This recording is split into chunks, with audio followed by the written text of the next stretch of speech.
Tá começando mais um Ciba Mais aqui no canal da Ciba. Vem, coloca seu fone de ouvido ou então faz melhor. Chama todo mundo e vem assistir o vídeo com a gente. Tá na hora?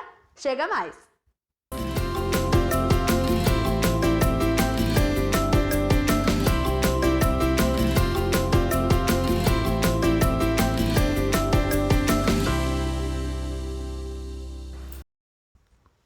Oi pessoal, terça-feira, dia de vídeo novo no Ciba Mais. Não esquece de ativar o seu sininho para estar sempre toda terça aqui com a gente. No vídeo de hoje, como você já está vendo aí na descrição, a gente vai falar sobre predestinação e livre-arbítrio. Queria dar uma dica para você. Antes de assistir esse vídeo, se você ainda não viu o vídeo da semana passada, por favor, veja. Essa é a oportunidade de você ter uma bela introdução, a gente pode dizer assim, para o vídeo de hoje, que a gente vai falar sobre predestinação e livre-arbítrio. Tudo bem, pastor Márcio? Tudo bem, Lívia. Pronto para mais um vídeo? Vamos lá. Então, pastor, no vídeo passado, na semana passada, você falou pra gente sobre batista particular, batista geral. Uma segue a linha calvinista, outro segue a linha arminiana. E pra gente poder deixar isso bem explicadinho, a gente resolveu falar disso no vídeo de hoje, né? Um assunto que é bem falado dentro dessas duas linhas é predestinação e livre-arbítrio. O que são as duas coisas? A gente conhece também como eleição, assim como a Bíblia traz. Então explica pra gente o que seria a eleição. A doutrina da eleição, Lilian, é uma doutrina bíblica. Ela está relacionada com a doutrina da salvação. Nós compreendemos que Deus, de antemão, elegeu aqueles que iam ser salvos. Essa ideia está expressamente nas Escrituras. Há vários textos na Bíblia que mostram para nós que Deus, na eternidade, já escolheu aqueles que Ele ia salvar no tempo. Há um texto muito claro que mostra essa ideia para nós, é Romanos capítulo 8, eu quero ler a partir do verso 29. O texto diz: "Pois aqueles que de antemão conheceu, também os predestinou para serem conformes à imagem de seu Filho, a fim de que ele seja o primogênito entre muitos irmãos.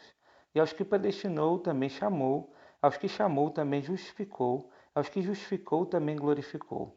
Veja o que o apóstolo Paulo está dizendo aqui. Ele está dizendo para nós que Deus de antemão conheceu. Essa ideia de que Deus de antemão conheceu não tem relação com a ideia de presciência, que as pessoas acham que Deus olhou para o corredor da história, olhou para o futuro e viu aqueles que iam decidir por Jesus. Não é isso que o texto está dizendo. O que o texto está dizendo é que Deus conhece de antemão. Deus, na sua mente, já conhecia todos aqueles que ele ia salvar antes mesmo de criar.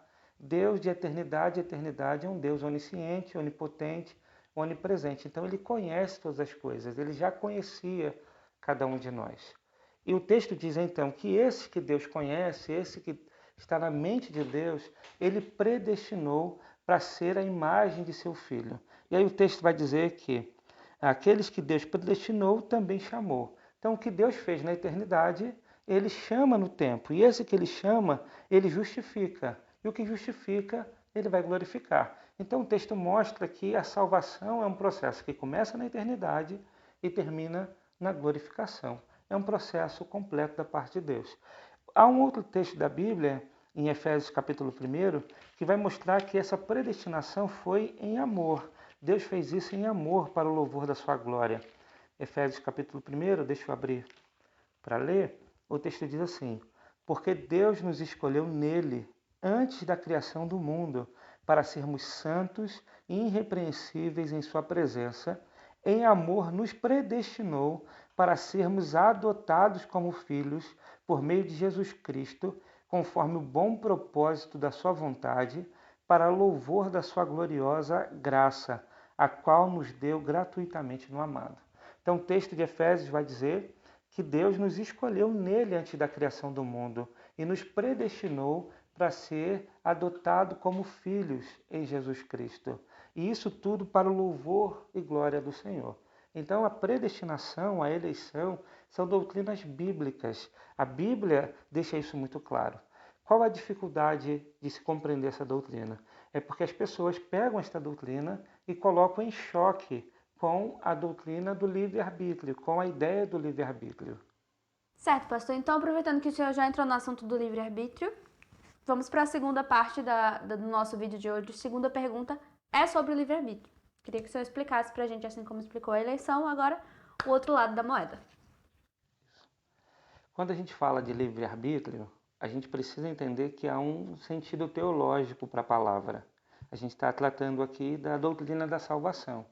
Quando a gente então fala livre-arbítrio, a gente precisa compreender que teologicamente o homem não é livre. Ele não tem seu arbítrio livre. E por que ele não tem o livre-arbítrio? Não é por causa da predestinação, é por causa do pecado. Para que o homem tivesse o seu arbítrio livre, ele deveria estar num estado de neutralidade ao ponto de ter condições de escolher o caminho do bem e o caminho do mal sem nenhum tipo de influência, sem nenhum tipo de interferência. Só que a Bíblia diz que nós nascemos em pecado. Então nós já somos pecadores. Nós já estamos no caminho de condenação. Nós já estamos no caminho para receber a condenação eterna. Então, nesse sentido teológico, o homem não tem o arbítrio livre. O seu arbítrio é escravo do pecado. Então, teologicamente, biblicamente, nós compreendemos que não existe livre-arbítrio. A Bíblia não traz essa ideia de livre-arbítrio. Não existe essa palavra livre-arbítrio na Bíblia. O que a gente precisa entender é que isso não quer dizer que o homem não tome decisões, que o homem não faça escolhas, que o homem não é responsável por aquilo que ele faz nesse mundo. Pelo contrário, o homem tem responsabilidade naquilo que ele faz. Então a gente poderia trocar essa ideia de livre-arbítrio pela ideia da responsabilidade humana. O homem é responsável de tomar as suas decisões e de fazer as suas escolhas. Então, muitas pessoas usam assim o conceito de livre-arbítrio no dia a dia, no comum. Aí eu tenho livre-arbítrio para escolher quem casar, com quem namorar, qual trabalho eu vou ter. Na verdade, o que ele está dizendo é o seguinte: eu posso tomar decisões, eu faço escolha. De fato, um homem faz escolha. Mas a palavra livre-arbítrio, no sentido teológico, ela não existe. Então, nós não devemos chocar a doutrina da predestinação com a ideia do livre-arbítrio, porque a doutrina da predestinação ela está do outro lado da cortina, ela está falando do decreto de Deus, e nós não sabemos quem Deus predestinou para a salvação. O que Deus nos entregou foi a mensagem do Evangelho. Aquele que crê será salvo. Então a igreja prega o Evangelho então alcança o coração do pecador, esse pecador é regenerado e ele se volta para Deus em arrependimento e fé. Quando ele se volta para Deus, ele vai descobrir que, na verdade, isso não começou naquele momento que ele se converteu, mas isso começou desde o coração de Deus na eternidade. Então, qual é o papel da igreja? Pregar o Evangelho, certo? Isso quer dizer que o homem ele não tem liberdade para fazer escolhas? Não, o homem tem liberdade de fazer escolhas, só ele não tem o seu arbítrio livre teologicamente para escolher a Deus. É Deus que vai ao homem e o escolhe.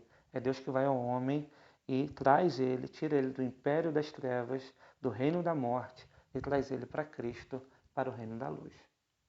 Muito bem, pastor. Então chegamos ao final do vídeo de hoje. Muito obrigada por esclarecer mais uma vez as dúvidas da gente. A gente volta na próxima terça-feira. Acredito que, assim como para mim, para todo mundo que assistiu o vídeo, ficou tudo muito bem esclarecido. E eu vou deixar um spoiler. Pro próximo vídeo, a gente recebeu a sugestão do Poliano. Ele deixou num comentário daqui do nosso vídeo da semana passada sobre legalismo. Então a gente vai conversar um pouquinho sobre isso, certo? A gente vai esclarecer algumas dúvidas, alguns questionamentos que ele levantou. A gente vai estar trazendo no próximo vídeo, tá bom? Então já vai estudando aí que a gente vai falar de legalismo no próximo vídeo. Pessoal, muito obrigada por nos acompanhar até aqui. Vocês já sabem, né? Compartilha o nosso vídeo, deixa seu like, se inscreve no canal se você ainda não é inscrito e lembre-se, toda terça-feira tem vídeo aqui no Saiba Mais. Até o próximo!